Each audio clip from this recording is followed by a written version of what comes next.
En los libros anteriores de Emiliano hay una violencia muy clara. Lo podemos ver con Las Tierras Arrasadas, que es el premio que es el libro que ganó el premio Elena Poniatowska el año pasado, y donde se habla de la migración latinoamericana que va hacia Estados Unidos y su paso por nuestro país, por México, y las dificultades en las que viven. Ahí tenemos escenas de violencia muy explícitas, y en este libro no son así, sino que deja la imaginación. Entonces, en una conversación que Emiliano y yo teníamos hace unos meses, o hace unas semanas todavía, él decía que se empieza a escribir, que no tienes muy claro, por así decirlo. Puedes tener una premisa o puedes tener una idea. Entonces, a mí me gustaría, con esa visión un tanto periodística que siempre has tenido, ¿cómo empezaste a escribir este libro? Hola, buenas noches a todos. Perdón por que llegamos bastante tarde. Había un tráfico aún peor de lo que normalmente hay de México, de la Ciudad de México hacia acá. Entonces se nos hizo un poco tarde, acabamos juntando las dos mesas. Vamos a tratar de hablar, como decía Ezra, de un poquito de mi libro, pero en realidad de la realidad actual de México, y tratarla de vincular un poco con la de Argentina para que tenga sentido más o menos la mesa. El nuevo libro es un libro son 11 relatos, 11 cuentos que giran en torno, o que si tienen algún punto en común, es la amenaza de la violencia, aunque no la violencia en sí. Como decía Ezra, en los libros anteriores, en la novela En el cielo árido, la violencia del personaje principal. Después, en Las Tierras Arrasadas, la violencia era como el destino y el lugar del que venían los personajes. Y aquí, en estos cuentos, la violencia es, como me parece que está sucediendo en las sociedades latinoamericanas, lo que nos rodea todo, el escenario en el que puede suceder cualquier historia. Estamos viviendo una situación en la que la violencia está como una especie de niebla posada sobre la sociedad, y esa niebla, lo que no nos permite ver, y lo que aparece de repente, es un poco en torno a lo que los cuentos tratan lo que tratan de contar, digamos, ¿no? Son situaciones inesperadas siempre, momentos en los que la violencia aparece de golpe. Estamos acostumbrados, por lo menos en México, y esto sí es una diferencia con las otras sociedades latinoamericanas, ha copado las primeras planas de los periódicos, la radio, la televisión, una violencia específica que es la del narcotráfico y la del crimen organizado. Y esta violencia, que se ha dicho mucho que nos insensibiliza, hace algo mucho peor, que es ocultar otro tipo de violencias que son mucho más antiguas, que han estado durante mucho más tiempo, y que lastiman mucho más profundamente a nuestras sociedades, ¿no? Es decir, se nos olvida que la desigualdad es la violencia más importante que hay en América Latina y en México en particular, que la miseria es una forma de la violencia brutal también.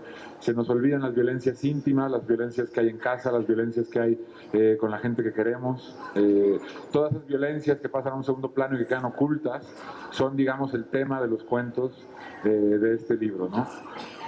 Más o menos creo que podríamos partir de ahí para hablar, como generalmente, de lo que está pasando en nuestras sociedades, ¿no? No sé si quieran ustedes decir algo. Buenas tardes, gracias por acompañarnos y también una disculpa por la demora. Yo más bien creo que les voy a hacer preguntas. Justo recién hablabas, Emiliano, de que vivimos un momento de tal grado de violencia exterior estos años, que aunque no lo nombremos, son años que nos marcan, de cuerpos en las calles, de masacres, de ya no saber cuántos son los muertos, de no saber cuántos son los desaparecidos. Eso lo vivimos, lo analizamos en una relación como si estuviera en otro plano, de eso que hablabas tú, la violencia dentro del hogar, la violencia dentro de las instituciones, la violencia dentro de los espacios más pequeños. ¿Creen que hay una relación entre esas dos violencias? ¿Tú cómo lo ves? ¿Cómo lo tratas en tus cuentos? Sí, por supuesto que hay una relación. Creo que hay es normal que la violencia, si está posada alrededor de todo, nos hagan no medir o perder la vara de todo lo que hay de violencia en nuestra propia actuación, ¿no? En nuestras relaciones. Creo que las violencias, cuando, vamos a ver, para ser claros, pareciera o nos quieren hacer pensar que la violencia del gobierno de Calderón fue mucho mayor que la violencia que estamos viviendo ahora. El mes de enero de este año, es decir, el mes pasado, o antepasado, porque ya estamos a 3 de marzo, es el mes en el que más gente ha sido asesinada desde que empezó la guerra del narcotráfico. Los números los tratan de maquillar y de ocultar porque ya no los dan las instituciones policiales, pero el INEGI, la página del INEGI, que es donde tienen que ir todos los muertos y sus formas de morir, y no se pueden ocultar, queda claro que demuestra que es el mes más violento de todos. Esa violencia que estamos perdiendo la magnitud, cuando perdemos el tamaño de esas violencias, perdemos también el de las violencias más cercanas que tenemos. Dejamos de reconocerlo, ¿no? Yo hablo mucho de esto porque también lo que nos pasa es que dejamos de reconocer al otro. La violencia lo que genera es que dejemos de reconocer al otro como una persona igual que nosotros. Esta condición de sociedades hipermétropes que podemos ver aquello que sucede en una pantalla a 7.000 kilómetros de distancia o a 10.000 kilómetros de distancia, pero no podemos ver a la persona que tenemos junto, ¿no? Por eso siempre digo que la única vía de salida para escenarios o sociedades que se sumergen en una violencia como la que estamos sumergidos nosotros es la empatía, es generar el reconocimiento del otro, y para eso creo que nos sirve siempre el acto estético, la pintura, la escultura, la literatura, el cine, la música. Es una forma de ponernos y no hablo del discurso liberal patético de reconocer y de ser sensible, no, de ponernos realmente en la piel de otro ser humano, dejar de ser nosotros durante un momento. Esa empatía que es el principio, es la que perdemos cuando la violencia es generalizada. Y eso, por supuesto, que impacta nuestras relaciones mucho más íntimas, digamos, ¿no? Me parece. Y ahora va para Quique. Quique, ¿no lo vas a presentar? ¿También? Tú sabes más esa parte. Quique Ferrari es uno de nuestras estrellas en esta feria. Él vino desde Argentina porque publicamos su libro que se llama Lo que no fue y que vamos a estar regalando el próximo domingo, que es un libro con el que ganó el premio Casa de las Américas en 2009, si no me equivoco. Entonces, trajimos a Quique hasta acá, hasta Texcoco, primero al DF y después hasta acá, hasta Texcoco. Entonces, adelante con tu pregunta y vamos a tener a Quique aquí los siguientes días. Quique escribe sobre todo novela policial, lo que se conoce como género negro, y leía una declaración de Quique que decía que el género negro es el relato social del siglo XXI. Contanos un poco de qué relata tu género negro de Argentina ahora y cómo ves Argentina-México. Buenas tardes.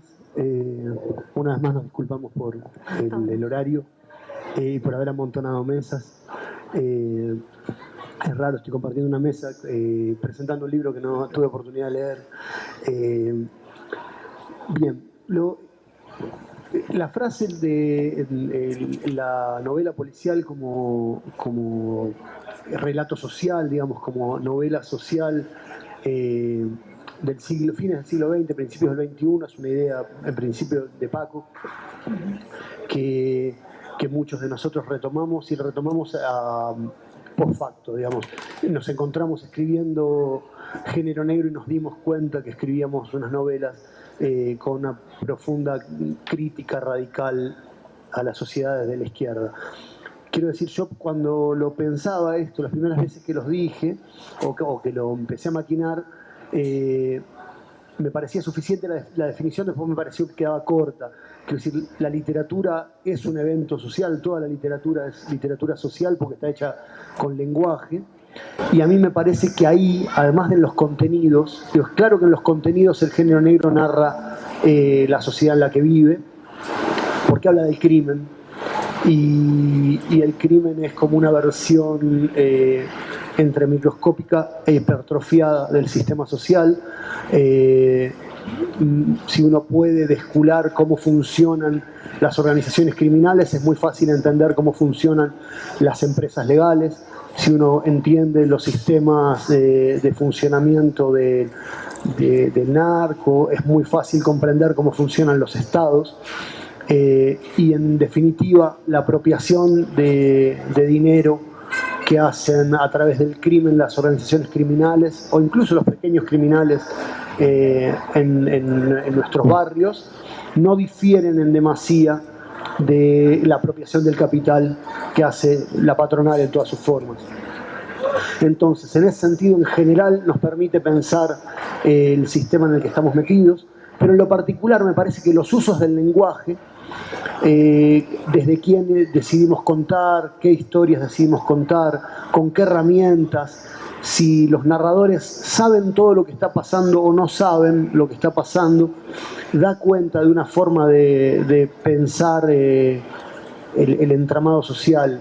En las novelas que, bueno, no solo yo, sino la generación de escritores de género negro, tanto en la Argentina como en Latinoamérica, en España, que yo conozco, que son, digamos, la red nuestra, está escribiendo. Generalmente los narradores no saben muy bien lo que pasa, que es un poco lo que sucede. Tratamos mucho menos el tema del delito como evento económico y mucho más en cómo repercute en los cuerpos y en alguna vaguedad como los espíritus, digamos, de aquellos que los habitan, que habitan el delito tanto como víctimas como victimarios, que algunas veces además se superponen estas dos entidades. En ese sentido me parece que lo más interesante que se escribió en los últimos años, por lo menos en mi país, tiene que ver con los cuerpos de las mujeres, que son el gran tema, entiendo, de este principio del siglo. No porque antes no se diera, sino porque ahora se descorrió el velo.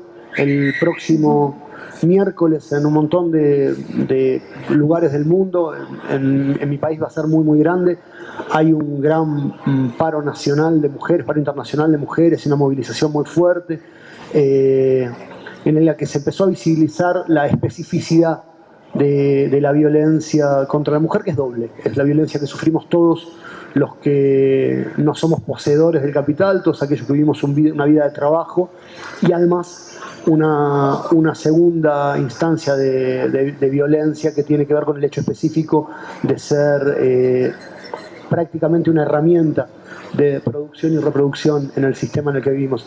Me parece que lo mejor de los últimos años se ha dado por ahí. Pienso en un libro de una escritora argentina que se llama Gabriela Cabezón, que se llama Le viste la cara a Dios, y otro de una escritora zaragozana, española, que vive en Barcelona, se llama Cristina Fallarás, y que escribió una novela que se llama Las niñas muertas.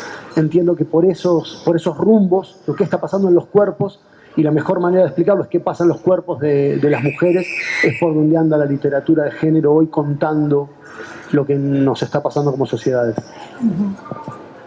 Y vos, Emiliano, ¿qué ves de qué hay que hablar, cómo hay que abordar esas violencias?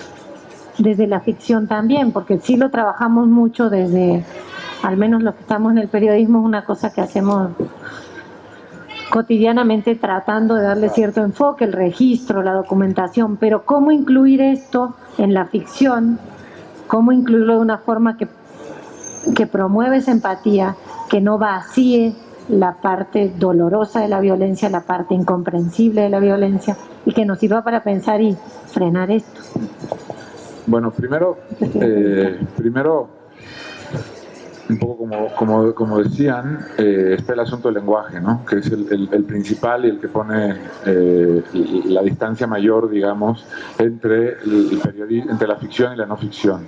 Decía Juan José Saer, argentino, justo, que era una polémica que tuvo con Vargas Llosa, que el compromiso político del escritor estaba mucho antes de la elección del tema, estaba en la elección del lenguaje, ¿no? En comprometerse en cada texto, en cada cosa que escribes, buscar un lenguaje diferente al lenguaje del poder.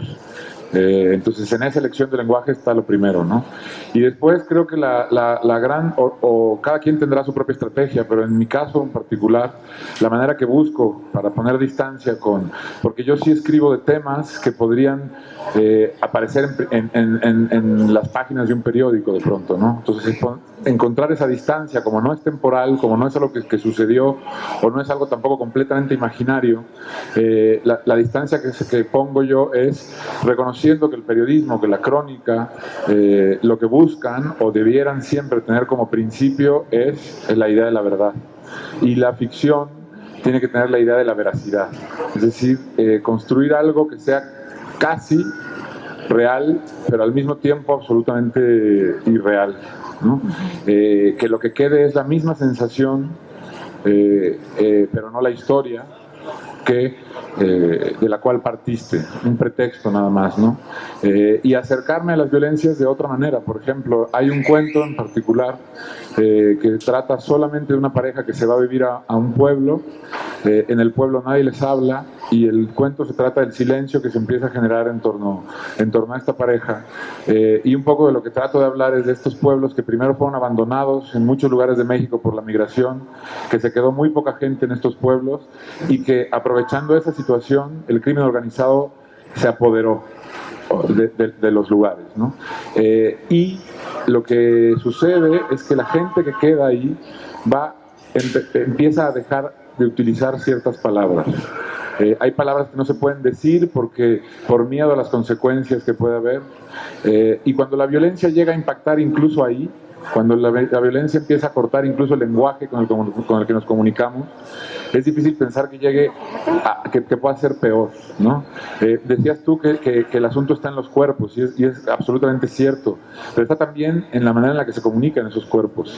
Y eso que está pasando en México, que recuerda además a lo que ha sucedido única y exclusivamente en dictaduras.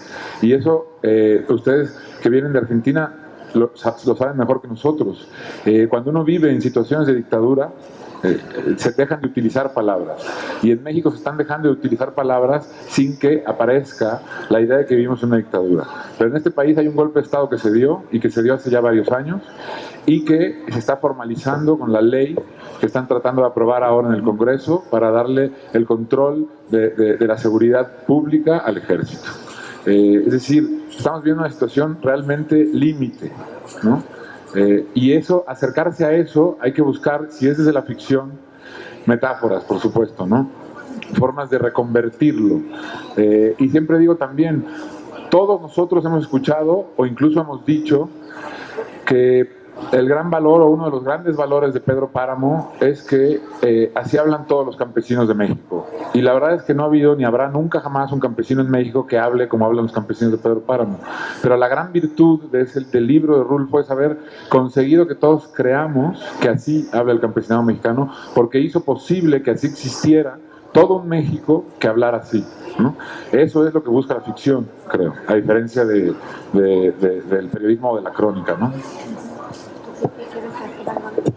Si yo pensaba recién, hay un gran escritor argentino que murió hace muy poquito tiempo, se llama Andrés Rivera, y en una de las líneas más felices de su mejor libro dice que el deber de los revolucionarios, porque de eso va la novela, consiste en perder y resistir, y perder y resistir y resistir, y no confundir lo real con la verdad. Y a mí me parece que el material de la ficción, de la literatura, es la verdad. Lo que pasa es que la verdad no siempre tiene que ver con la realidad.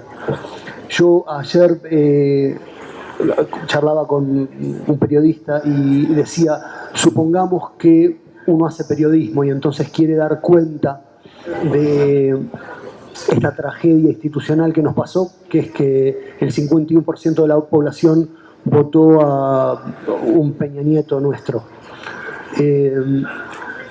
Y entonces uno tendría que tener mucho cuidado porque tenés que aportar pruebas o empezar a hablar ¿cómo es este verbo que usan los periodistas? El verbo que usan los periodistas cuando no tienen pruebas, ¿no? Habría, el condicional, ahí va. El condicional, tenés que usarlo todo el tiempo o tener una serie de pruebas para decir cada cosa. Y quizá además lo que terminás contando no es el fondo de la situación, porque el fondo de la situación sucede en las trastiendas. Ahora, yo desde la ficción puedo decidir contar un país hipotético que puede ser el mío o no, y en ese contexto imaginar un hijo de una familia que se enriqueció en el siglo XX haciendo negocios turbios con el Estado, que las deudas que tiene el Estado las absorbe y después compran muy barato empresas estatales y que están percudidas todas las veces que tienen que colegiar para algo, y que cuando tuvieron problemas en las fábricas las dictaduras se ocuparon de reventar a los delegados gremiales que tenían.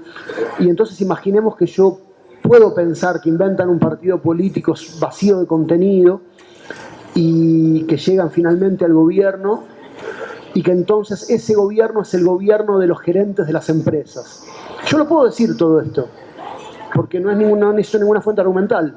Digo más, yo puedo decir, sin decirlo, el periodismo tiene que decir con pruebas: Macri es un empleado de Monsanto. Yo no necesito ni siquiera decir eso. Primero, no tengo que decir Macri. Segundo, no tengo que decir Monsanto. Y tercero, no tengo que decir es un empleado si no estoy haciendo mala literatura. Lo que hago es, en un momento, los siento en una mesa a cenar y los pongo a charlar, y en esa conversación, en los usos del lenguaje una vez más, se va a entender quién es el jefe y quién es el subalterno. Esa es la gran ventaja de la literatura. La gran ventaja de la literatura es que puede ir al hueso de la verdad, porque la realidad pasa por otro lado. Entiendo yo. Ahora, en este escenario de México en una guerra que no nombramos, pero una guerra, como dice, comparable a las dictaduras en América Latina, incluso los números, ¿no? Ayer la Secretaría de Gobernación admitió que tiene 30.600 no sé cuántos casos documentados de desaparecidos en los últimos 10 años. Espera, un momento, perdón. Y esas son las cifras de mexicanos. Y esta guerra, o sea, Estados Unidos mudó su frontera, perdón que te interrumpa, a la frontera de México con Guatemala. El muro del que llevamos hablando meses, la realidad es que está construido y existe entre México y Centroamérica, y esas cifras son mucho más terribles cuando uno se entera. La Asociación de Familiares de Salvadoreños Desaparecidos en México habla de 70.000 salvadoreños desaparecidos en México en una década. Es decir, es un número aterrador, ¿no? No, y se queda muy corto y es muy contradictorio. Por ejemplo, yo julio, agosto del año pasado hice un recuento buscando las cifras oficiales dentro del Sistema Nacional de Seguridad Pública, porque existe registro, aunque ya no lo publicitan. Y desde el comienzo del gobierno de Enrique Peña Nieto, diciembre de 2012 a junio del año pasado, teníamos 14.800 desaparecidos, que se suman a los 26.000 del sexenio de Felipe Calderón. Y hablando con organizaciones de familiares te dicen, de desaparecidos, te dicen que la cifra puede ser hasta 4 veces eso. Y hablando con colegas de medios como el periódico Z de Tijuana, que llevan un registro de los desaparecidos y asesinados en su entidad, dicen que hay un subregistro muy fuerte, porque no se denuncia, pero porque cuando uno llega al MP a denunciar a una persona desaparecida, muchas veces lo registran como secuestro, entonces ese número va para otro lado. Tenemos, decía, este escenario de guerra que no nombramos y que vivimos de hace 10 años en México. Tenemos una Argentina donde algunos delitos violentos, y corrígeme si no, Quique, se van tomando otro tono. Como decías, feminicidios era algo que existía, pero no lo veíamos y ha empezado a tomar otras dimensiones, como también ha empezado a haber en los últimos años linchamientos que no existían en Argentina. 2 escenarios que yo creo que cualquiera pensaría que son como tiempos muy oscuros para vivir y tiempos muy fértiles para escribir lo que ustedes escriben. Ahora, ¿cómo lo sienten ustedes? Porque también está el riesgo de que nos pasa tal horror que cómo enganchar al lector, cómo sorprender. Uno ve una serie gringa con un asesino serial que mata a 13 personas y se acuerda que en Cadereyta dejaron 49 cuerpos, o que esta semana en Boca del Río tiraron 11, o cosas que superan realmente a las ficciones que conocemos. ¿Cómo escribir esta novela policial, la novela negra en estos tiempos de esa oscuridad y seguir enganchando y encontrarle otra vuelta? No lo sé.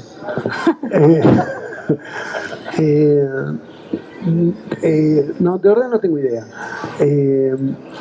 O sea, ahora que lo planteas así, yo este año, cumpliéndose, no, a mitad del año pasado, o sea, a mitad de la asunción del gobierno de los CEOs, empecé a escribir una novela que no es género negro.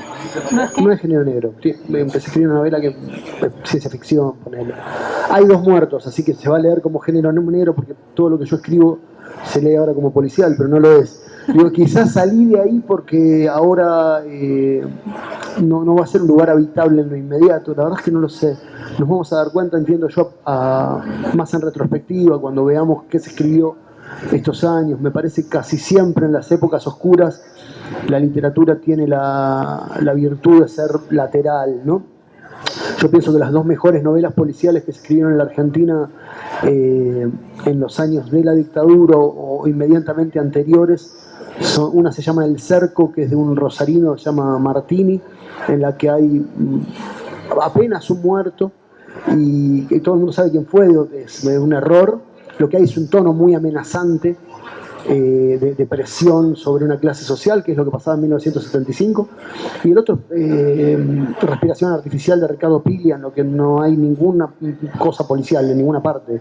Lo que hay son mecanismos del género policial aplicados a una realidad alterna. Son las 2 novelas que mejor hablan de la dictadura y las previas, y no hablan de la dictadura, y son las 2 mejores novelas policiales, y casi no son novelas policiales. Porque la gran ventaja, sobre todo de la literatura en general, pero de los géneros populares en particular, me parece a mí, es que no respetan ninguna pureza. Entonces se infectan y se trasladan materiales de uno a otro para permitir dar cuenta mejor de lo que se quiere contar. Yo tampoco lo sé, la verdad.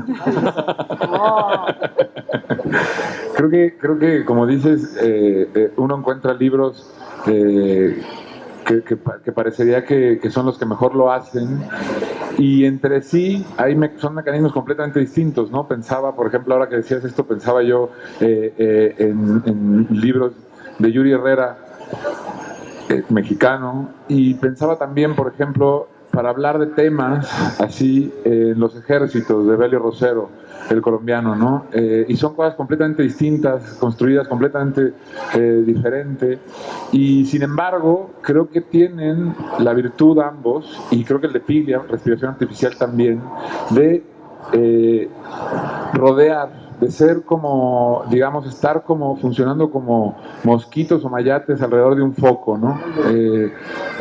Y creo que esa es la manera en la que uno desde la ficción se debe tratar de acercar a asuntos como este, ¿no?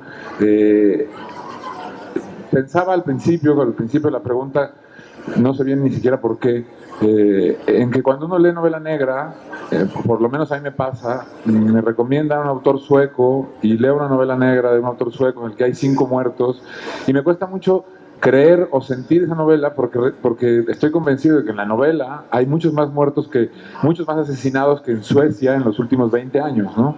Entonces, creo que ahí, que parece un chiste, hay una realidad. Es decir, aquí siempre habrá muchos más muertos en la realidad que en la ficción. ¿Cómo logras entonces que la ficción genere tensión?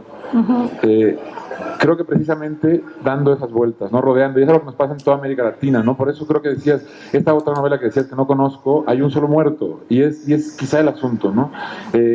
Y también creo que sí, la ficción nos ayuda también y a lo mejor con la estrategia que decías, porque no tenemos que decir ni Macri, ni Peña Nieto, ni nombrarlos de esa manera, creo que nos permite también, de algún modo,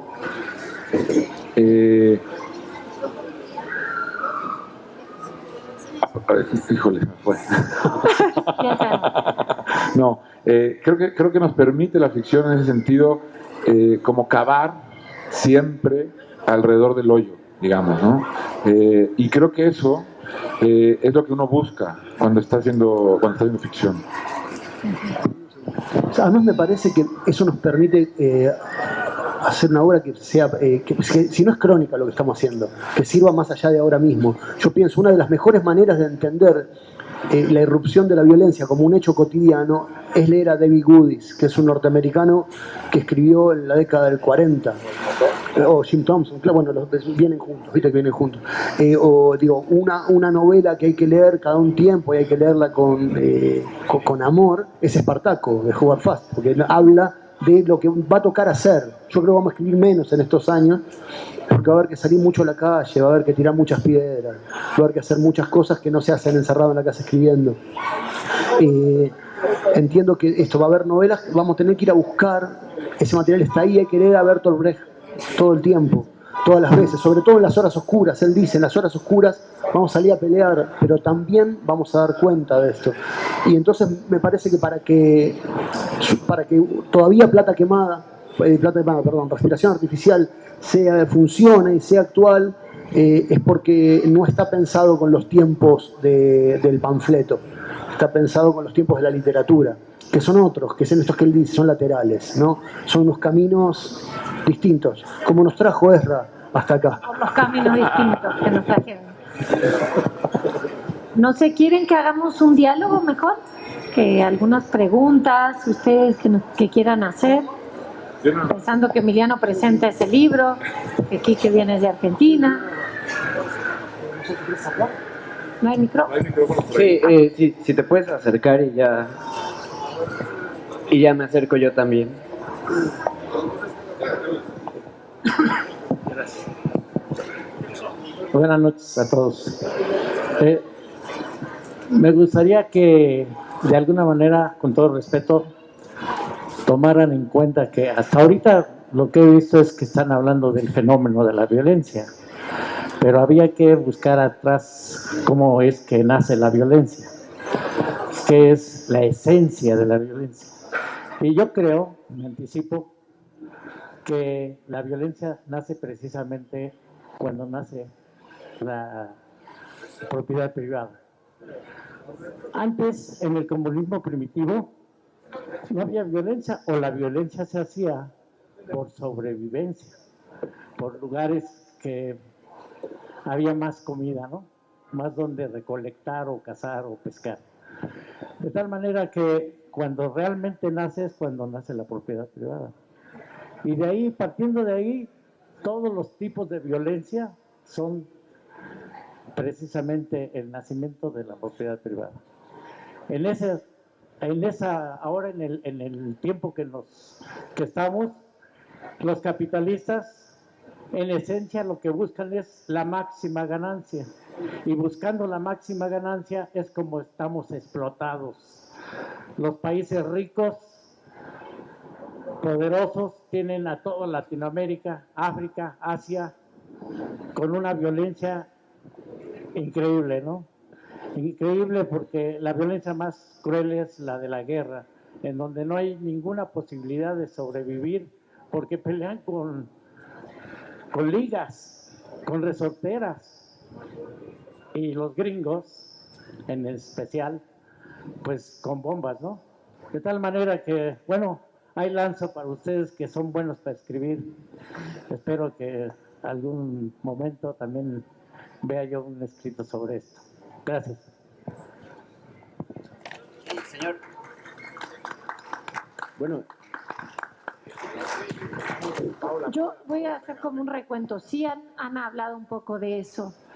Quique hablaba del capital y la relación desigual como generadora de violencia.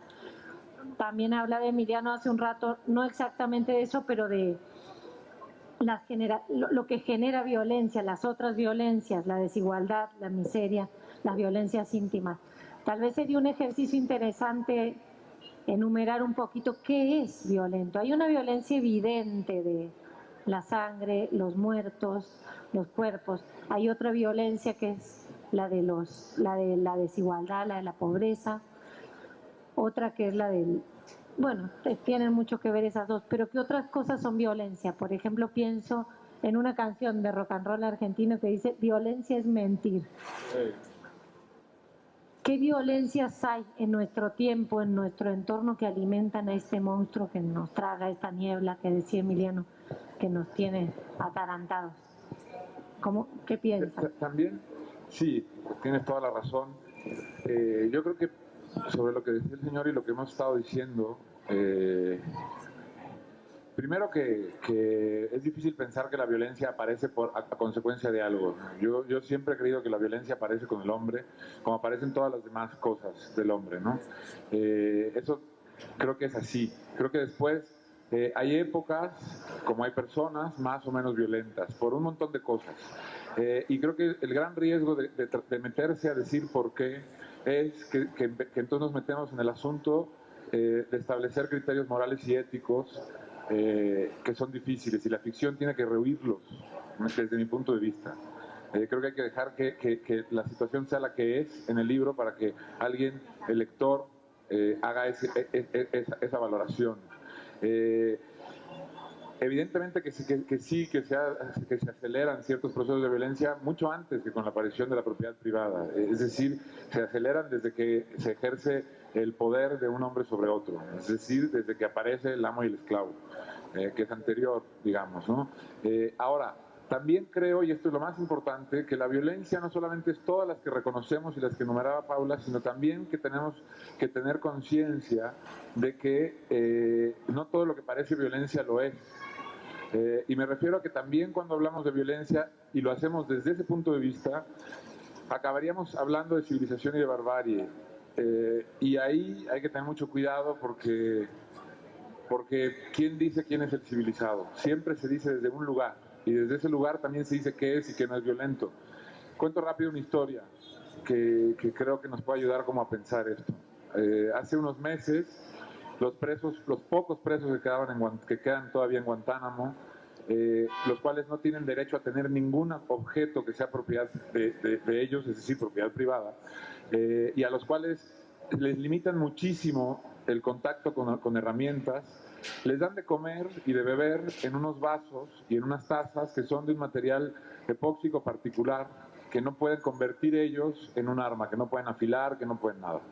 Y de repente los carceleros, es decir, el gobierno de Estados Unidos representado por los policías en Guantánamo, se dieron cuenta que los presos estaban escribiendo en estas, porque ese material con la uña podían escribir sobre él, ¿no? Se dieron cuenta que estaban escribiendo y que se pasaban mensajes. Estaban convencidos de que estaban organizando un motín. Llega el traductor, le entregan todos los platos, el traductor empieza a leerlos y les dice que lo que hay en esos platos es poesía.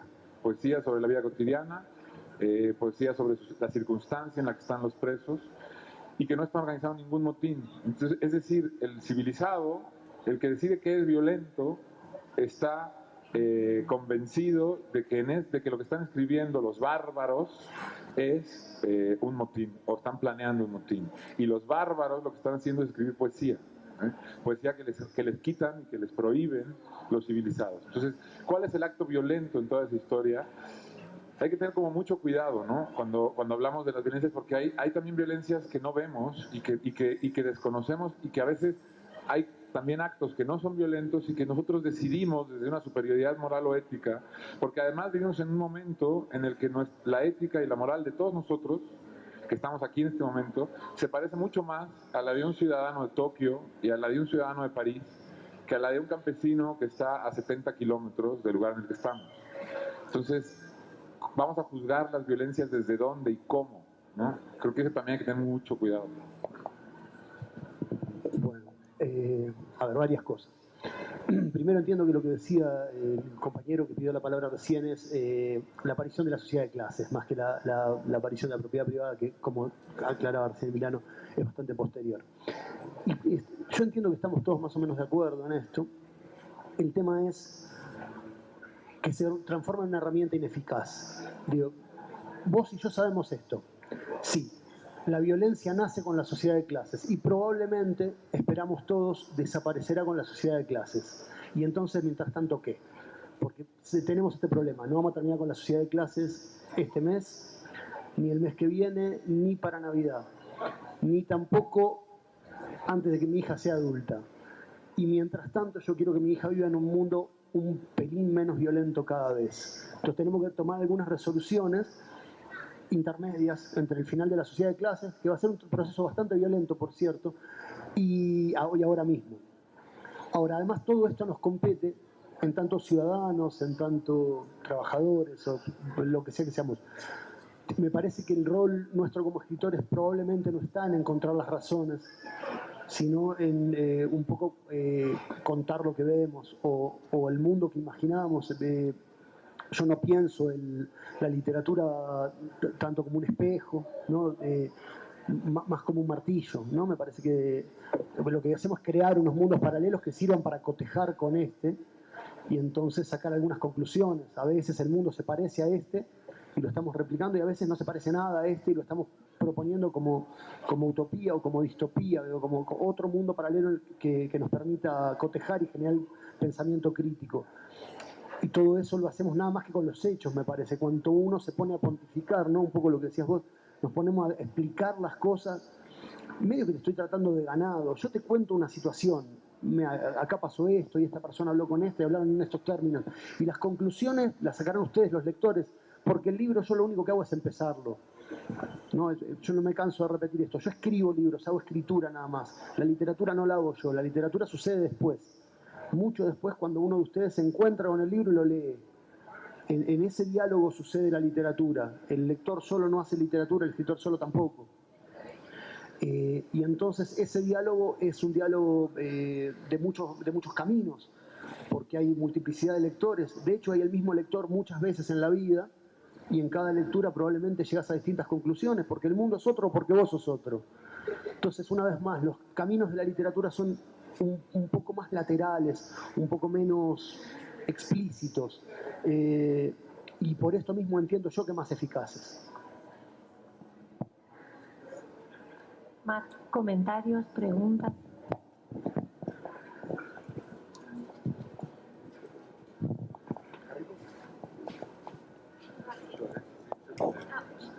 Hola, ¿qué tal? Buenas noches. Mi nombre es Liz. Soy estudiante de comunicación y periodismo y mi pregunta va dirigida hacia el uso del lenguaje. Ustedes dicen que el uso del lenguaje para narrar las historias, la violencia, proponen dos cosas. La ficción, por un lado, pero por el otro también está la no ficción, el lenguaje periodístico y el lenguaje literario. Pero Juan Villoro nos propone otra forma, el periodismo cultural, una nueva forma de narrar los hechos, donde no importa quiénes son los buenos ni quiénes son los malos, sino cómo llegaron las cosas a tal punto. Mi pregunta va para Paula. Como periodista, ¿cómo narras los hechos? La violencia.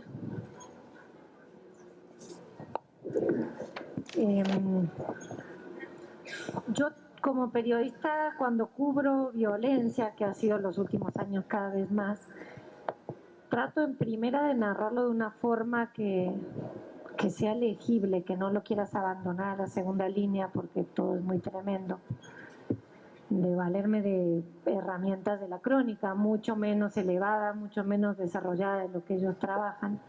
Pero me pasó una cosa muy diferente en estos últimos días. Me encargaron un texto para un especial que se llama Las mujeres ante la guerra, que lo hace Periodistas de a pie, que les recomiendo mucho leer, está en internet.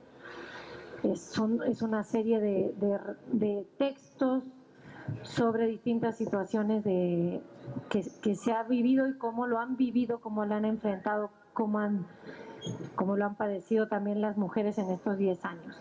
Y me tocó criminalización. Entonces empecé a buscar y es una de esas palabras, como decías, que ya están en todas partes y que las decimos criminalizados, que ya se pierde el qué es. Y pude contactar a dos chicas que habían sido criminalizadas, es decir, acusadas falsamente y encarceladas injustamente por un delito que no cometieron, algo que no sabemos hasta dónde, pero sí un porcentaje muy elevado de quienes están en las cárceles en México hoy vienen con ese origen. Y Cuando conocí a las chicas, les dije, bueno, ¿qué pasó? Medio conocía yo su caso, por eso me interesó. Ellas salieron en libertad hace 2 meses, estuvieron 5 años presas, no habían hablado todavía, y me encontré con una historia en la cual yo sentía que tratar de cronicar que podía ser una solución estética, pero que no servía para lo que yo quiero, que es decir, detrás de esta palabra criminal, hacer un texto donde nunca nombrara la palabra criminalización y sí te pusiera como lector a entender qué es eso que dice criminalización, qué es una injusticia. Ay, sí, qué feo se siente una injusticia. Bueno, depende. Creo que para saber qué feo se siente una injusticia hay que saber lo que pasó. Lo voy a hacer muy sintético. Estas 2 muchachas veinteañeras estaban en una ciudad del sureste a la cual se habían mudado hace algunos días, dentro del departamento que habían rentado, y entra un grupo de cerca de 20 hombres de la Marina Armada de México con uniformes. Comienzan a golpearlas, a acusarlas de ser integrantes del cártel de los Zetas. Ellas aclaran que no lo son. Cuando les preguntan quiénes son, qué hacen, se identifican claramente que son pareja, y entonces hay una transformación absoluta en los marinos, empieza una tortura que se extiende por 3 días, con violaciones múltiples, con otra vez la palabra tortura que queda tan chiquita para nombrar lo que te hacen, porque no lo quiero relatar ahora porque hay muchos niños y no creo que sea bueno, pero en mi texto sí lo relato a detalle. Que sí, no, creo que la imaginación no te llega a eso. Lo relato a detalle porque justamente eso, hay una parte que yo estoy muy de acuerdo y trabajo en ese sentido, de tratar de hacer un periodismo cultural, una crónica, una nueva forma de narrar más atractiva, que no sea la nota. Pero en situaciones algunas como la que estamos viviendo, creo que eso no sirve, no digo que esté mal, no sirve para lo que yo quiero. Dar cuenta de que nos sentemos a ver lo que está pasando. Eso pasó, estas chicas salieron hace 2 meses de la cárcel, se iban a comer 60 años en la cárcel, injustamente acusadas, violadas durante 3 días, torturadas durante 3 días por marinos con uniforme. Y ahí es donde el dato se queda chico, donde si uno se queda en lo periodístico únicamente se queda chico, pero también tengo que volver al dato. ¿Por qué? Ellas fueron detenidas y presentadas. ¿Se acuerdan que hace algunos años se hacía mucho eso, no? Que todos los días veíamos en la tele que presentaban a narcotraficantes. Todos los días había un capo que nos presentaban. Ellas fueron presentadas con un grupo de otras 12 personas, a quienes no conocían, nunca antes habían visto, las presentaron como integrantes de la misma célula de los Zetas, como ser ellas las encargadas de plaza. Hubo un comunicado de la Marina Armada explicando que este era un gran logro en cierta ciudad. No puedo nombrar la ciudad, no puedo dar sus nombres porque ellas me pidieron no hacerlo. Y en ese tiempo empecé a buscar números de presentados. Entre el 2010 y el 2006-2010 se presentaron a 122,000 personas. Esos 14, ninguno tenía nada que ver. Fueron encarcelados, fueron torturados primero, encarcelados, y muchos siguen dentro de la cárcel. Creo que hay situaciones en las que se nos está quedando chico la herramienta periodismo, en la que se nos está quedando chica la herramienta literatura, y no, yo al menos no tengo una fórmula para eso tan fácil. Creo que ese momento del país, al menos a mí, me quema los libros. Entonces en cada situación busco la manera. Ahora siento que hay que volver a mirar a detalle lo que veíamos y dejamos de ver, lo que en la prensa no está, porque la pauta oficial, a quien se le paga en estos momentos, a los grandes medios se le paga una pauta oficial, se le paga a cambio de no poner otra vez la nota roja en principal. Es una de las condiciones que hay. Entonces creo que hay que volver a mirar, y para eso las herramientas que encontremos en cada caso son válidas.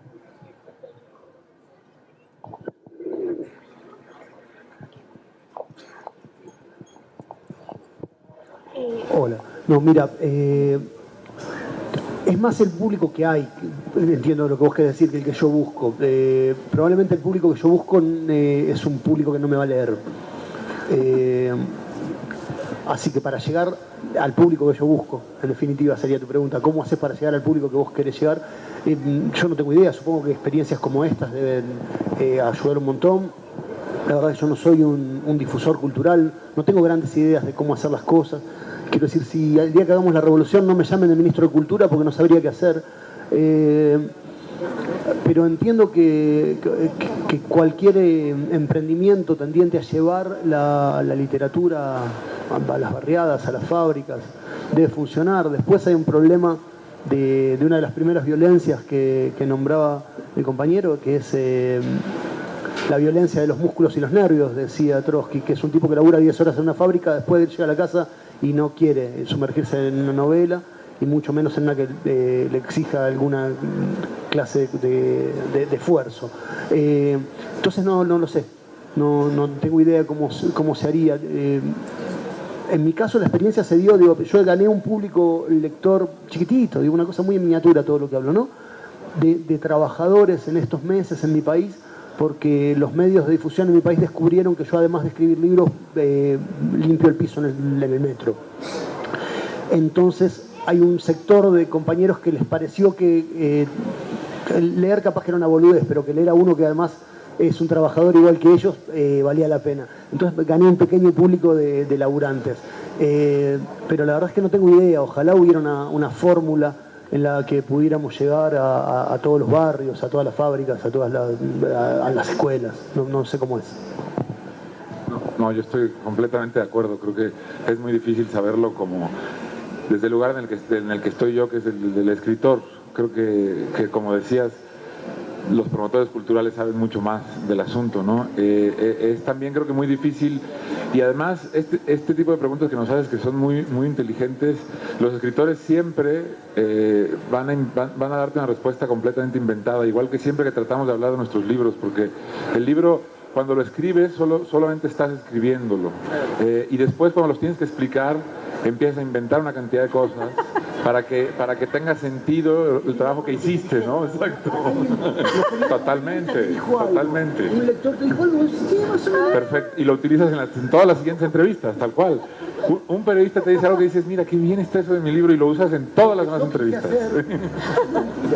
Entonces es muy difícil, no hay un lector ideal cuando escribes, ¿no? Lo importante, y lo decía hace rato Quique, es entender que el libro se completa cuando aparece el lector, cualquiera que sea el lector, ¿no? Es decir, es muy distinto, y sí hay que tenerlo claro, y yo también lo digo siempre, que los lectores no son espectadores, y que el lector tiene que tener un compromiso similar al del escritor ante el mismo texto que tuvo el escritor en las manos antes, ¿no?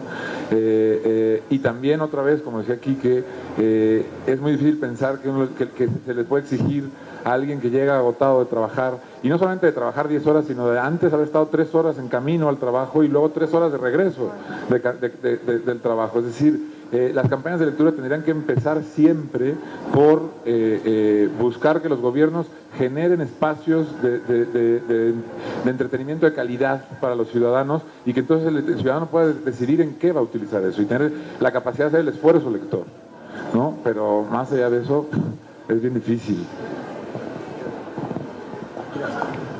Yo quería hacer una pregunta. Hace rato hablaban de cómo la literatura no puede ser maniqueísta, ¿no? También. Entonces, pensaba justamente cuando estás contando este tipo de situaciones tan fuertes, y cuando estamos tan acostumbrados a que en los periódicos siempre sabemos cuál es el malo, o cuando vemos una película sabemos quién fue el malo, pensaba tanto en la novela anterior de Emiliano, que se llama Las Tierras Arrasadas, donde los dos captores, pues hay un momento en el que pues, te caen bien, ¿no? Tienen situaciones parecidas a las de nosotros, dos secuestradores, una pareja de secuestradores. Y pensaba también en la novela de Quique, de Lo que no fue, la que vamos a regalar el domingo, en donde hay un momento en que el personaje principal empieza a pensar en la persona que le está disparando al otro lado de la barricada y cómo puede también tener una enamorada como él y cómo podrían ser incluso del mismo bando, haber pensado o cantado las mismas canciones, ¿no? Entonces yo quería saber con ustedes la definición del villano, ¿no? Si se puede definir a un villano en este tipo de historias que ustedes cuentan. Bueno, es que lo decíamos hace rato y yo creo, o es una de las cosas que me propongo siempre que escribo, que es que eso sea algo que decide el lector, ¿no? Es decir, yo no busco construir ni villanos ni héroes, y creo que tiene que ver también con algo que ya dijimos, que es el asunto de esa empatía de la que hablé hace rato. Es muy fácil tenerla con la víctima, es muy sencillo ponerte, o no sencillo, pero es más sencillo atreverte a ponerte en el lugar de la víctima. Lo realmente cabrón es atreverte a ponerte en el lugar del victimario. Y creo que es tan importante una cosa como la otra, desde la ficción, ¿no? Entonces no sé si deba definir o no qué es un villano. Al final acaban quedándote villanos, pero no buscas que sean estereotipos de, ¿no? No sé tú.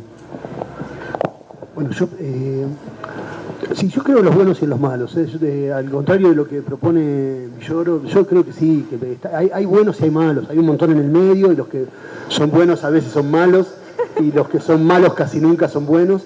Pero yo creo en los malos y sé dónde están, además. Hay unas poquitas cosas que sé.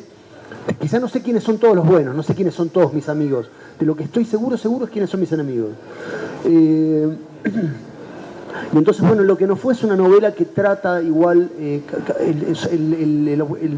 eje central es la construcción de la amistad y de la camaradería. Entonces, está más tratado esto en este sentido, inclusive aquellos que se tiran, porque se tiran de dos sectores amigos, fuego amigo, podrían haber sido compañeros. Ahora, en la novela que tenemos acá adelante, que de lejos parecen moscas, es una novela de villanos. No, es todo lo que hay en la novela. No hay nada más que villanos. Ahora, eso una vez más es lo que yo pienso. La primera línea de esta novela, cuando yo la empecé a escribir, era: el tipo es un garca. Garca es de cagador al revés, ¿entiende? Es un mal tipo. Esa línea, por supuesto, es la primera línea que se borra. Yo lo escribo sabiendo que esa línea se va, porque está lo que venimos diciendo desde temprano, eso lo van a decidir ustedes. Yo lo que hago a partir de la segunda línea es relatar lo que el tipo hace con su vida. Bueno, es un tipo que hace esto. Espero que el lector, por lo menos el lector que va a ser amigo mío, suponga que un tipo que hace todas esas cosas es un garca. Puede pasar que no, que alguien genere empatía con el que para mí es un villano. Ahora, el señor Machi, que es el protagonista de esta novela, es un villano, a mi entender. Y yo lo escribo para que todos los demás piensen que es un villano. En lo que no fue, es una novela de camaradas. Entonces entiendo que manejé una paleta más grande de grises, en la cual casi todos podían haberse abrazado en algún momento. Pero eso tiene que ver también con cada historia y con los personajes de cada historia, que son, me parece, dos cosas con las que los escritores tenemos que ser muy respetuosos. Ser muy respetuoso de la historia que estás contando y entonces no tratar de llenarla de tus ideas a la historia, sino que la historia vaya corriendo como un río, y muy respetuoso de los personajes. Y si un personaje es un villano, es un villano. Y entonces esto no quiere decir que en algún momento del libro no vaya a querer mucho a su hijo o acariciar al perro o escuchar una linda canción o cualquier otra cosa que podría ser una persona sensible, pero el eje central es la maldad. En este caso, además, un tipo que cumple un rol objetivo en la sociedad de mierda. Pero bueno, eso, me parece que se construyen así, se construyen con los hechos. Nos queda poquito tiempo, entonces vamos a aprovechar para las preguntas. Vengan, acérquense, intentemos hacer las preguntas más que participaciones, y estamos dando libros. Bueno, sí, también participación. No reprima. Lo que podríamos hacer es si quieren, 2 o 3 y las anotamos para contestar, para que la alcancen a hacer los 3. Hola, ¿qué tal? Actualmente en México te levantas todos los días, ves el periódico, te encuentras un muerto aquí, un muerto allá. Es decir, vivimos en una sociedad un poco insensibilizada, no tanto porque no lo sintamos, sino porque como lo vemos día a día, ya es algo muy normal para nosotros. A ustedes como escritores, ¿cómo les ha afectado eso? Es decir, para engancharnos a nosotros como público, porque nosotros lo leemos todos los días, lo vemos en el noticiero, en el periódico. ¿Cómo los ha afectado? Que el lenguaje moldea la forma de pensamiento. Entonces, yo quisiera saber su perspectiva de cómo perciben, en este caso a México y Argentina,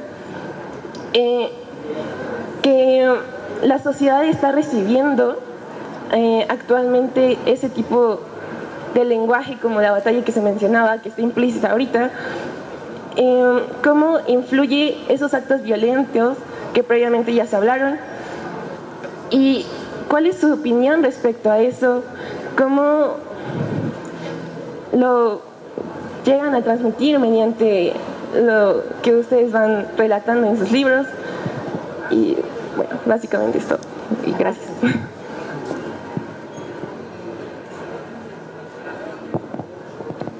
A ver, hace poco en un documental de ciencia hablaban de una paradoja que tienen con el átomo, un dilema que se han hecho, que se han preguntado los científicos desde que el átomo se descubrió, que dicen que que el átomo no está ahí, pero en el momento que te pones a buscarlo aparece.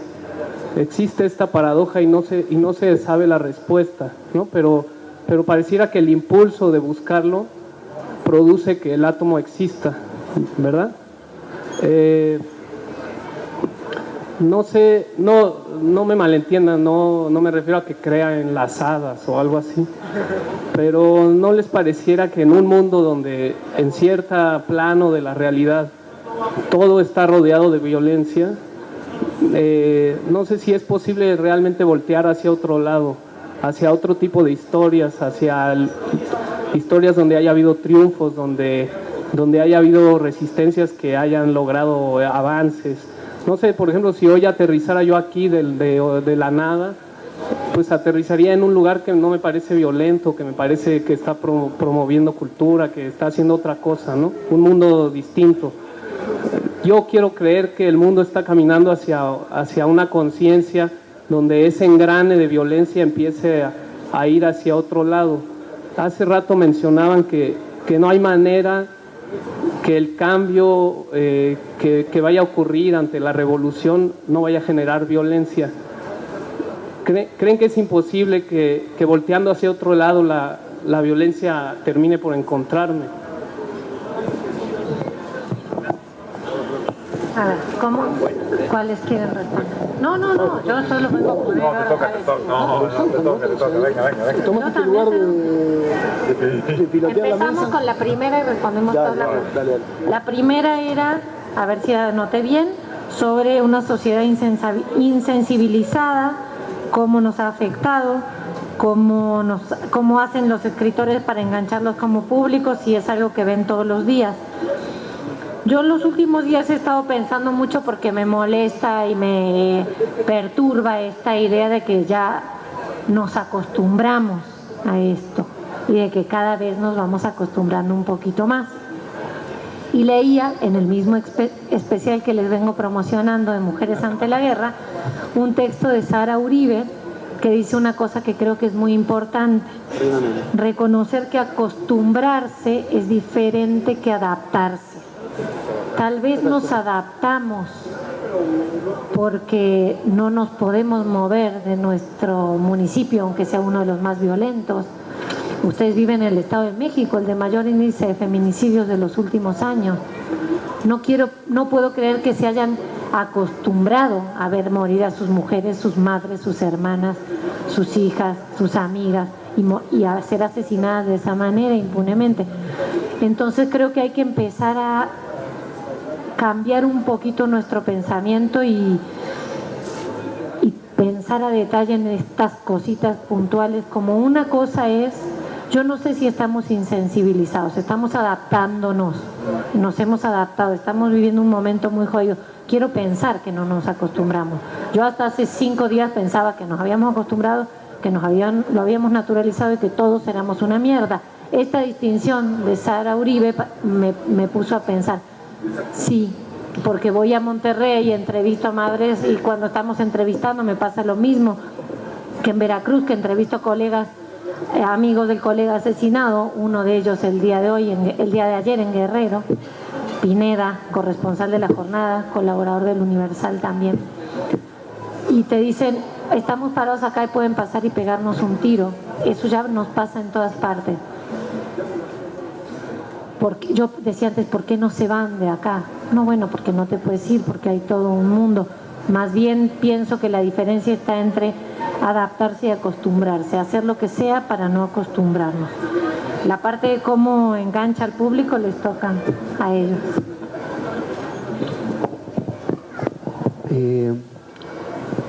Van a terminar no invitándome más a los lugares y yo todas las cosas que me preguntan empiezo contestando, la verdad es que no lo sé. Pero... Bueno, no eres mentiroso. Trato de ser más o menos honesto. Se me ocurre que lo que se hace es, una vez más, lateralizar. Quizá lo que hablas es de una cosa que está cerca, pero no. Quizá pones un ejemplo de otro momento o de otro lugar. Quizá ni siquiera abordás ese tema. Y entonces la fibra de sensibilidad que vas a tocar no tenga que ver con lo que está pasando inmediatamente, una vez más porque no somos cronistas. Entonces puede ser que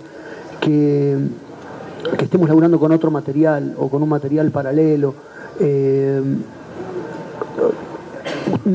Supongo que algunos de ustedes habrán leído Fahrenheit 451 de Ray Bradbury, que habla de un mundo futuro en el que los libros se queman y los bomberos queman los libros. Entonces hay un pequeño grupo de resistencia que se aprende un librito cada uno y lo va socializando y demás. Un libro tremendamente subversivo que no tiene que hablar directamente, no habla directamente de la cultura o de quemar libros. Te habla de cualquier forma de resistencia a cualquier poder avasallador en cualquier momento. Entonces, quizá una de las formas es esto, es lateralizar un poco. Supongo que más la tarea de la crónica está dada más en mostrarnos el detalle. En esto que vimos, cuando yo era muy chico íbamos a Brasil de vacaciones con mi familia y en Brasil había siempre gente durmiendo en la calle y en Buenos Aires todavía no había, y nosotros nos horrorizábamos un montón cada vez, y cuando volvíamos a pensar, comentábamos esto, decir, la gente camina por el lado como si no pasara nada. Y con el paso de unos poquitos años, 5 o 6 años, empezaron a aparecer tipos durmiendo en la calle, tipos que se transformaron en familias durmiendo en la calle. Y al principio nos chocaron un montón y con el paso de los años todos caminamos por la calle como si no pasara nada. Entiendo que probablemente la tarea de la crónica sea relatar de la vida privada de uno de esos tipos y que eso es lo que te convoque, lo que te haga mirarlo de nuevo, lo que haga que vos pienses, puta, no es... un tipo, un ciruja que está durmiendo en la esquina de mi casa, sino es una persona, se llama Roberto, le gustan las flores y cuando era chico se había enamorado de la compañerita de grado, y quizá la tarea de la literatura sea caminar por otro carril. Una vez más, son solo suposiciones porque ustedes preguntan, porque la verdad es que no lo sé. Yo tampoco lo sé. Sí. Es difícil, pero comparto lo que decía Paula también. Yo no creo que sea real que nos estamos insensibilizando, ¿no? Creo que tiene que ver también con la escalada de la espectacularidad de la violencia, que sí es cierto que está sucediendo. Hay algo siempre peor que oculta lo anterior, y entonces pareciera que lo anterior deja de importarnos, pero no creo que esté sucediendo. Hay muchos tópicos siempre sobre estas cosas también. Y en México somos expertos, ¿no? Los extranjeros siempre nos dicen qué bonito que se llevan los mexicanos con la muerte, qué relación tan maravillosa que tienen, cómo la gozan. No conozco a nadie que se le muera la madre y no llore como una Magdalena, ¿no? En este país es una realidad, es decir, la generalización, y entonces pienso también en lo que dice aquí, que en volver a las historias personales, ¿no? Que es de donde parte la empatía también, y eso es algo que el periodismo y la crónica hace muy bien, ponerle nombre propio otra vez, al descabezado, al quemado, al linchado, a la violada, es decir, y pienso también en que esa incivilización quizá no es con la violencia, y este es el asunto central de lo que creo que está pasando en México. Creo que es más bien una absoluta descreimiento de la justicia, que es mucho más grave y mucho más hondo. Los colectivos que hay en este país de búsqueda de justicia, los colectivos, todos, y se puede ver en los números, abandonan en algún punto de la investigación la búsqueda, salvo los colectivos que están buscando desaparecidos. Porque a diferencia de todos los demás, lo que están buscando es a alguien y no una respuesta de la justicia, o no que se haga justicia. Entonces, en lo que realmente ya no creemos nadie es en la posibilidad de que exista la justicia. Y eso es lo que hace que se oculte la otra situación.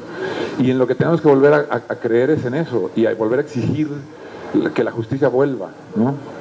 No sé si con una revolución, como decíamos. En el fondo sí creo que con una revolución, pero mientras tanto, con otros caminos, ¿no? Y luego, ¿cómo busco yo? ¿Cómo cada escritor, y sobre todo no cada escritor, en cada libro uno busca esa sensibilización y responder a cómo te afectó? En mi novela anterior, en Las Tierras Arrasadas, yo levanté muchísimos testimonios de migrantes y leí también muchísimos testimonios de migrantes centroamericanos cruzando por México. Y en algún punto me di cuenta que tenía que meter las voces directas en la novela, no porque las historias fueran, porque el impacto que me habían generado, y eso fue la manera en la que me sensibilizó particularmente, no era que a Carlos, salvadoreño de 24 años, le hubieran partido la espalda con una pala para que no pudiera mover las piernas, pero pudiera llamar por teléfono a sus familiares en Estados Unidos para que pagaran un rescate. Sino que esa historia le había pasado a Carlos, a Juan, a Pedro, idéntica. Y que si le había pasado a uno, la sociedad mexicana se podía seguir haciendo tonta. Pero si le ha pasado a 200, a 300 migrantes lo mismo, la sociedad mexicana es absolutamente responsable. Y todos somos responsables.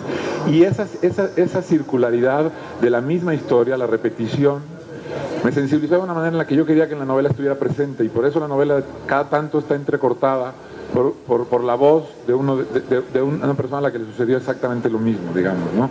Entonces creo que cada texto te exige o te sensibiliza de una manera y buscas ser justo con lo que te pasó y con que eso esté de alguna manera ahí, ¿no? Pero es cada caso particular, creo. Porque dije que iba a ser honesto y lo primero que les dije es una mentira. Y me di cuenta, escuchándolo a él ahora recién. Yo no sé cómo se sensibiliza el lector y todo eso porque es en la única persona que yo no pienso cuando estoy escribiendo. Cuando yo estoy escribiendo pienso en lo que a mí me divierte escribir, a mí me divierte un montón escribir, por eso escribo, porque me gusta muchísimo. Pienso en la historia que estoy escribiendo y en cómo crezca o se achique o demás.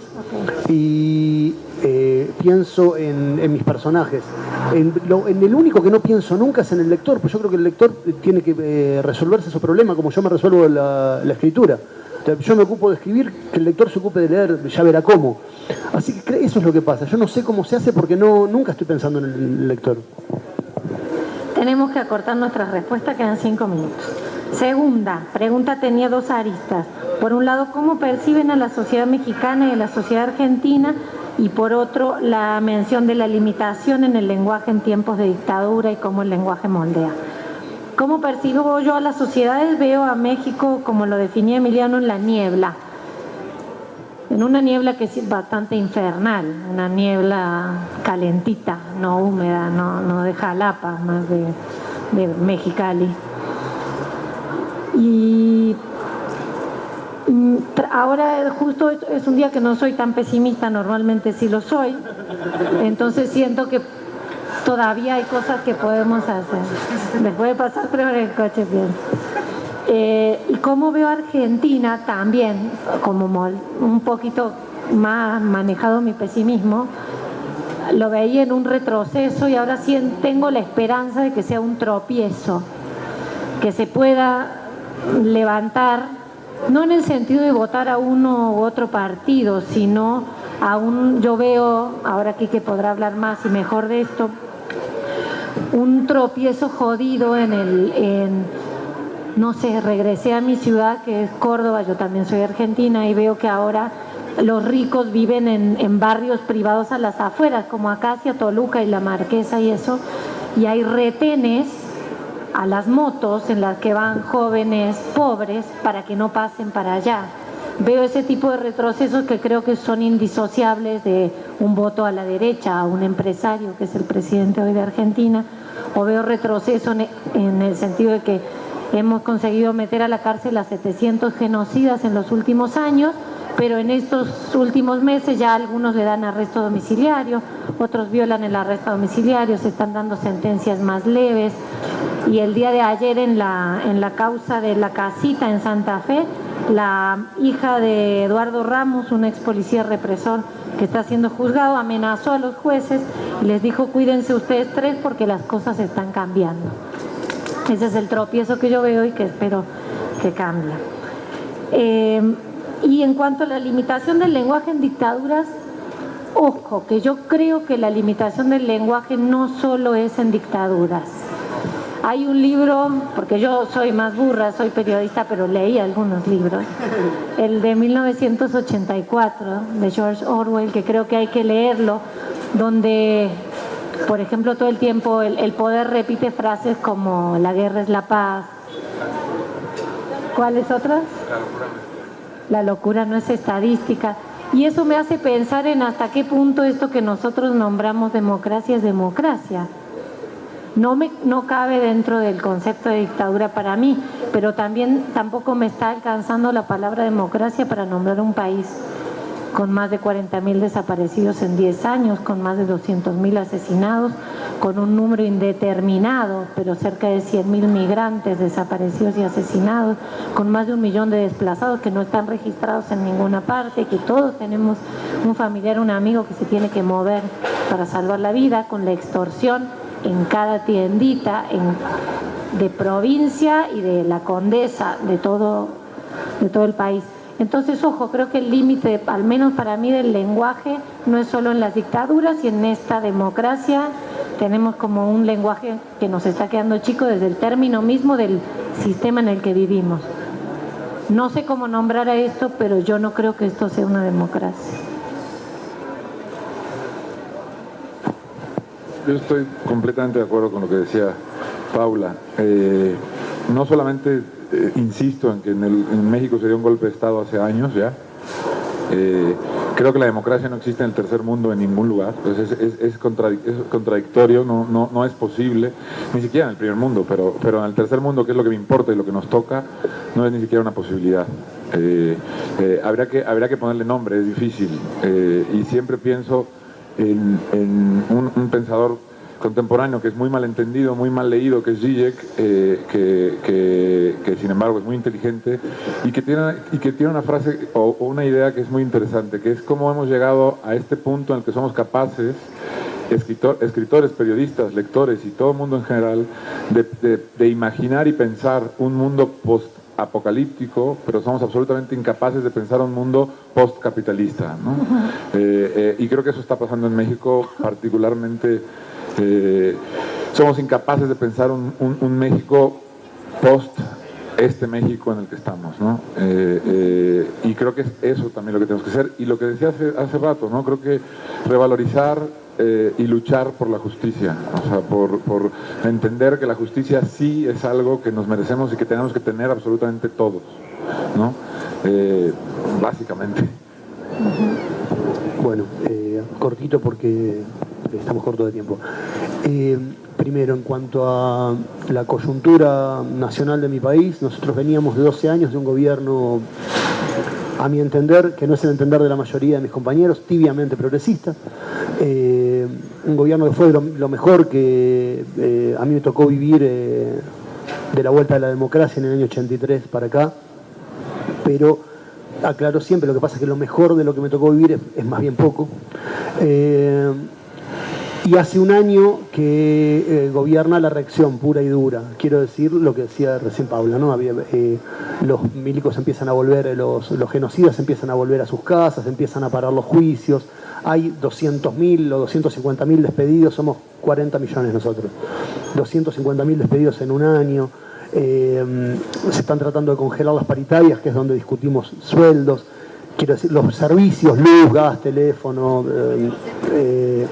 aumentaron entre 100 y 150%, y le acaban de ofrecer a los docentes un 18% de aumento. Estamos instalados en un gobierno puro y duro de la reacción. Y a diferencia de la vez anterior que nos había pasado esto, yo entiendo que el pueblo argentino está más o menos de pie, está plantado como para no dejar que este proyecto conservador se estabilice. Y entonces está en disputa, no sabemos si ellos logran pasar, supongo que en un año o dos tendremos unos problemas gravísimos y que se van a hacer prolongados, y si no logra pasar, veremos qué formas se encuentran. Yo creo que la reacción tiene figuras de recambio. Es un momento muy difícil, que además es un momento difícil a nivel continental. Las bases de apoyo que teníamos en todo el continente se fueron desmoronando. Es un momento realmente muy, muy duro. Pero insisto, entiendo que todavía está en disputa y que le podamos dar batalla. Por otro lado, lo de las palabras, ya lo nombré hace un rato a Ricardo Piglia, es un tipo que yo nombro a cada rato, falleció también hace muy poco. Piglia mencionaba que en la última dictadura militar en la Argentina, donde había, la ciudad era un gran, la ciudad no, el país, era un gran espacio de detención ilegal de personas y de asesinato por las fuerzas de represión del Estado. En las paradas de, ¿cómo le dicen al bondi acá? Las estaciones. Del bus, le dicen, no sé cómo le dicen, allá del parabús, tenían unos metros antes un cartel que decía zona de detención, y unos metros después un cartel que decía fin de la zona de detención. O sea, la ciudad de Buenos Aires estaba plagada de unos carteles que avisaban que estabas en zona de detención. Piglia, que tenía un ojo muy atento, decía, esto es la voz del Estado, dando cuenta de las cosas. Bueno, ahora que no estamos en dictadura, yo creo que una de las múltiples cosas que permitió la llegada de Macri al gobierno es el uso del lenguaje. Si yo no soy Foucaultiano, yo pienso que las cosas que suceden en el mundo de los hechos, ¿no? En las relaciones de producción y en las relaciones interpersonales. Pero tampoco soy necio y sé que las palabras juegan un rol, que la forma en la que nombramos el mundo construye el mundo. Y entonces cambio deja de querer decir cambiar lo que hace falta cambiar o cambiar las cosas de raíz para querer decir... Ese es el nombre del partido y el eslogan del partido gobernante, claro. Y entonces, ya no digamos la clase trabajadora, que es el colectivo social con el que yo me siento más cómodo, pero digamos, la entelequia pueblo también desaparece y somos gente, ¿no? Lo que la gente quiere, lo que la gente espera. Más plano, más básico, más vacío de contenido, y que todos esos vaciados de contenido ayudaron a que esta gente llegue al poder. Y entiendo que hay unas palabras nuevas que vamos a tener que buscar y hay otras palabras viejas que nos van a servir. Por ejemplo, yo entiendo que el problema que tenemos con esta democracia, con definirla, con entender por qué no es una democracia completa, es porque le sacamos el apellido. Y desde hace 150 años esto se llama democracia burguesa. Es la democracia del capital, no es la democracia nuestra. Si nosotros retomamos ese concepto, un concepto viejo que todos quisieron meter abajo de la alfombra, quizá entendamos que es más o menos lo que pasa. Gracias, me diste la respuesta. Y nos queda la última, rapidísima. Queda una. La hizo el compañero del lado. Van a contestarla muy, muy rápido. Sí. A ver si la entendí bien. Si es posible voltear hacia otro tipo de historias, triunfos, avances. Decía el compañero, quiero creer que el mundo está caminando hacia una conciencia. Sí, sí es posible y yo creo que las contamos, las buscamos. Al menos yo estoy así ávida de encontrar historias que no sean solo las que nos desmotivan, las que nos desarticulan. Una muy cortita que acabo de publicar y que les recomiendo para ver que hay otras opciones es un pueblo de la Sierra Santa Catarina La Chatao, Sierra de Juárez, Oaxaca, a 15 kilómetros de Yelatá, donde nació el benemérito Benito Juárez.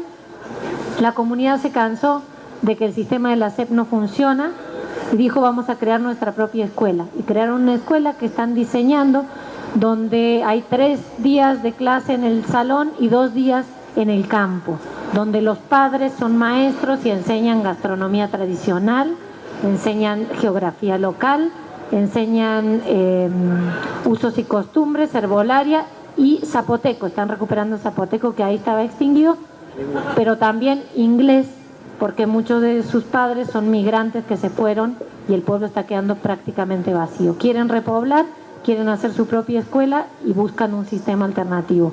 A mí me parece una historia muy padre para contar, yo la cuento, es temas que trato de rescatar porque no somos solamente el horror, pero también creo que las tenemos que hacer esas historias y ahí es donde nos toca a todos. Yo también quiero creer que caminamos hacia algo mejor. Quiero creer. Yo entiendo que a eso yo les llamo las pequeñas comunas anarquistas en las afueras de Montevideo, que están buenísimas y es lo que todos tratamos de hacer en nuestra micropolítica, ¿no? Nuestra vida, pero que entiendo que para el cambio grande, sí, la violencia es inevitable. Yo no entiendo eso, entiendo que no miremos donde miremos. Digo, la única forma de no ver la violencia es que hagas esto que vos decís, que es elegir mirar para otro lado, porque en algún momento vas a tener que volver la mirada a la vida real. La vida real está llena de violencia. Sí, yo creo que es una decisión. Hay escritores que no tratan la violencia y está muy bien que los haya, y hay quienes decidimos tratar esos temas, y creo que lo raro sería que en un país como este no hubiera nadie hablando de la violencia, ¿no? Ahora, aparte de eso, creo que lo que decías, como decíamos hace rato, hay veces que te dicen algo que te funciona personalmente para las siguientes entrevistas. Y lo que decías tú, que creo que te referías más a la partícula de Dios que al átomo, porque el átomo sí, cuando lo buscas lo encuentras, y la partícula de Dios la han encontrado a través de no encontrarla, es decir, haciendo que ciertas ondas solo saben que se desvían cuando chocan con ellas. Y creo que es muy interesante porque es lo que yo traté de hacer con los cuentos del último libro y la violencia, que así aparezca la violencia sin que aparezca. Así que lo voy a utilizar muchísimo y te agradezco profundamente que hayas dado esa idea. Pero además no es solo no mirar hacia la violencia, creo que al contrario, hay que mirarlo de frente a esto. Y hay que mirarlo profundamente, en qué estamos cada uno, qué somos cada uno de este engranaje. Bueno, a mí no me queda nada más que agradecerle a estos tres ponentes por estar aquí en Texcoco, y a ustedes por permanecer con todo y el frío. Les pido un aplauso para ellos y un aplauso para ustedes.